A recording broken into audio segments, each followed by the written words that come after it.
കാണുമ്പോഴും സംസാരിക്കുമ്പോഴും ഒക്കെ ഭയങ്കര ഒരു പോസിറ്റീവ് വൈബ് കിട്ടുന്ന ഒരാളാണ് വനിതാ ദിനത്തിൽ ഇപ്പോൾ എൻ്റെ കൂടെ ഉള്ളത് ദിവ്യ സയ്യർ. ആ ഒരു ആദ്യത്തെ ആമുഖം തന്നെ വേറെ ഒരു വളച്ചുകെട്ടലും ഇല്ലാണ്ട് ആ ഒറ്റ വാക്കിൽ ഒതുക്കിയതിൽ ഒരുപാട് സന്തോഷമുണ്ട്. കാരണം ജീവിതം ഓരോ ദിവസവും ആരംഭിക്കുമ്പോൾ തീർച്ചയായിട്ടും ആ ഒരു ശുഭകരമായിട്ടുള്ള ദിശയിലേക്ക് പോകാനുള്ള ഊർജ്ജം ഉണ്ടാവണേ എന്നുള്ള ഒരു ചിന്തയോട് കൂടിയാണ് ഇന്ന് തുടങ്ങുന്നത്. എവിടെ ചെന്നാലും ഇപ്പോൾ ഏത് പരിപാടിക്ക് ചെന്നാലും മുന്നിൽ നിൽക്കുന്ന അറിയാവുന്നവരായിരിക്കും, അറിയാത്ത ആൾക്കാരുണ്ടായിരുന്നു, അവരുടെ അടുത്തെല്ലാം ഭയങ്കര പോസിറ്റീവായിട്ട് അവരോടൊപ്പം ചേർന്ന് പാട്ട് പാടുക, ഡാൻസ് കളിക്കുക, അങ്ങനെയുള്ള ഒരാളെ കാണുന്നു എന്ന് പറയുമ്പോൾ എന്നെ സംബന്ധിച്ചിരിക്കുന്നത് ഭയങ്കര പോസിറ്റീവായിട്ടുള്ള കാര്യം. അതുകൊണ്ടാണ് കാണുമ്പോഴും സംസാരിക്കുമ്പോഴും പോസിറ്റീവ് വൈബ് കിട്ടുന്നത് ഞാൻ പറഞ്ഞത്. അപ്പോൾ പക്ഷെ അത് എവിടേക്കോ എന്തൊക്കെയോ ഒരു ക്ലീശ സാധനങ്ങൾ ബ്രേക്ക് ചെയ്യുന്നതുപോലെ എനിക്ക് പലപ്പോഴും തോന്നി. പ്രത്യേകിച്ച് ആ ഒരു പർട്ടിക്കുലർ ഫോട്ടോയെക്കുറിച്ച് എനിക്ക് കാണുമ്പോഴൊക്കെ ചോദിക്കണം എന്നുണ്ട്. രാധാകൃഷ്ണ സാറുമായിട്ടുള്ള ഒരു ഫോട്ടോ അത് ശരിക്കും ഭയങ്കരമായിട്ട് ചർച്ച ചെയ്തു.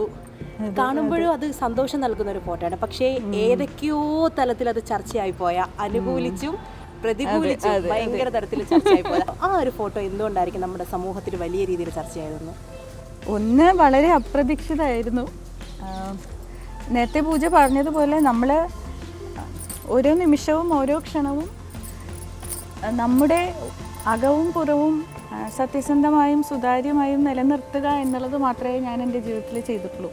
അതുകൊണ്ട് തന്നെയാണ് ഒരു പക്ഷേ അങ്ങനെ ഒരു മറയില്ലാതെ മനുഷ്യനുമായി പരസ്പരം വിനിമയം ചെയ്യാൻ സാധിക്കണം എന്ന് ആശിച്ചിട്ടുള്ളത്. എന്നും അങ്ങനെ തന്നെയായിരുന്നു. അപ്പോൾ അതുപോലെ തന്നെയാണ് ആ ഒരു ചിത്രവും പിറന്നത് എന്നാണ് എനിക്ക് തോന്നുന്നത്. അദ്ദേഹം എനിക്ക് നൽകിയ ഒരു വലിയ ഇടം ആയിരുന്നു എന്ന് മാത്രമാണ് എനിക്ക് ചിന്തിക്കാൻ തോന്നുന്നത്. കാരണം അദ്ദേഹത്തെ പോലെ ഉള്ളൊരു വലിയ മനുഷ്യനെ അദ്ദേഹത്തിനോട് എൻ്റെ സ്നേഹാദരങ്ങൾ അർപ്പിക്കുവാൻ എനിക്ക് അദ്ദേഹം നൽകിയ ഒരു അവസരമായിരുന്നു. അപ്പോൾ അതിൽ എനിക്ക് ഭയങ്കര കൃതജ്ഞതയും അതുപോലെ തന്നെ ആ സ്നേഹാദരവും വർദ്ധിച്ചിട്ടേ ഉണ്ടായിരുന്നുള്ളൂ. അപ്പോൾ അങ്ങനെ ഞാൻ കണ്ട ഒരു നേർക്കാഴ്ച എന്നുള്ളത് മറ്റുള്ളവരുടെ കാഴ്ചയിലൂടെ കണ്ടപ്പോൾ അതിന് പല നിറങ്ങൾ വന്ന് ഭവിച്ചു. ഈ ഒരു ഫോട്ടോയെ കുറിച്ച് വന്നപ്പോഴത്തേക്കും ഒരുപാട് പെൺകുട്ടികൾ വിളിച്ചിട്ടുണ്ടാവില്ലേ?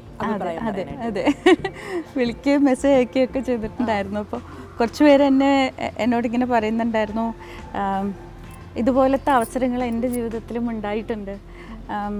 വളരെയധികം സ്നേഹവും ആദരവും ഒക്കെ തോന്നുന്ന ഒരു വ്യക്തിയെ, ചിലപ്പോൾ അത് സ്ത്രീകൾ തന്നെ ആയിരിക്കും, ചിലപ്പോൾ പുരുഷന്മാരായിരിക്കും, ചിലപ്പോൾ നമ്മളെക്കാൾ നല്ല പ്രായമുള്ളവരായിരിക്കും, അല്ലെങ്കിൽ പ്രായം കുറഞ്ഞവരായിരിക്കും, എന്തോ ആയിക്കോട്ടെ. പക്ഷേ ആ ഒരു നമ്മുടെ മനസ്സിൽ തോന്നുന്ന ഒരു വികാരം, ആ ഒരു അഫെക്ഷൻ എന്നുള്ളത്, അത് പ്രകാശിപ്പിക്കാനായിട്ട് എന്തോ ഒരു തടസ്സം ഉണ്ടായിരുന്നു.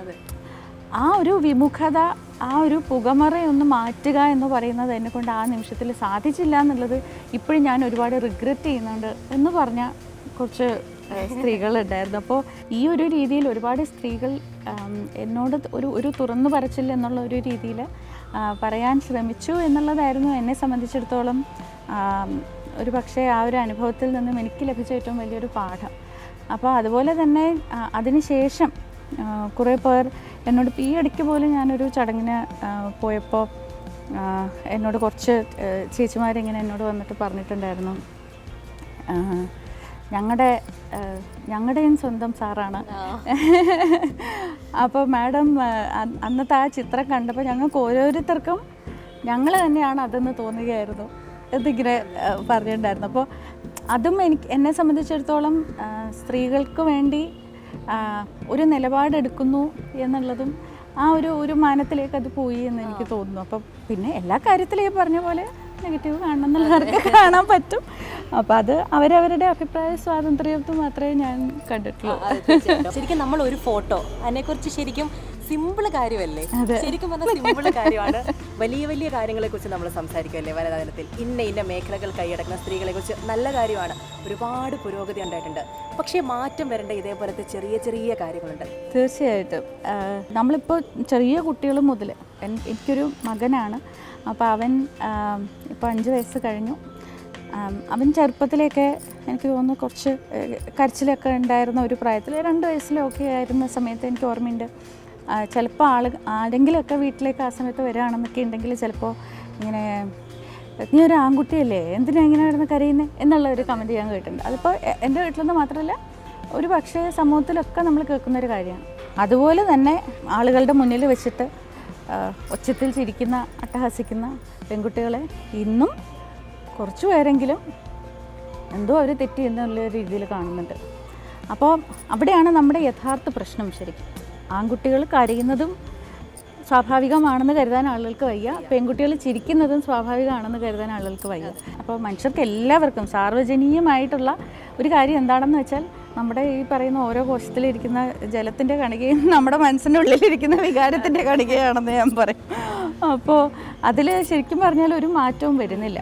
നമ്മൾക്ക് സന്തോഷമായാലും എന്തായാലും പ്രകടിപ്പിക്കുക അല്ലേ. നമുക്ക് ചുറ്റും ഒരുപാട് തടസ്സങ്ങൾ ഉണ്ടാവും, അതിനൊക്കെ മറികടന്നല്ലേ മുന്നോട്ട് പോകണ്ടല്ലേ. തീർച്ചയായിട്ടും അത് പ്രകടിപ്പിക്കുമ്പോൾ അത് അതേ രീതിയിൽ അതിൻ്റെ സ്വത്വത്തോടു കൂടി മനസ്സിലാക്കാനുള്ള ബന്ധങ്ങളും നമുക്ക് ചുറ്റും ഉണ്ടാവണം. തീർച്ചയായും. എന്തായാലും അതൊക്കെയാണ് തുടക്കം പറഞ്ഞതുപോലെ തന്നെ കാണുമ്പോഴേ ഒരു പോസിറ്റീവ് വൈബ് വരുമെന്ന് പറഞ്ഞില്ലേ, അങ്ങനെയുള്ള പറ്റിയാണ് ഒരുപാട് സന്തോഷം. Thank you. Nice meeting you.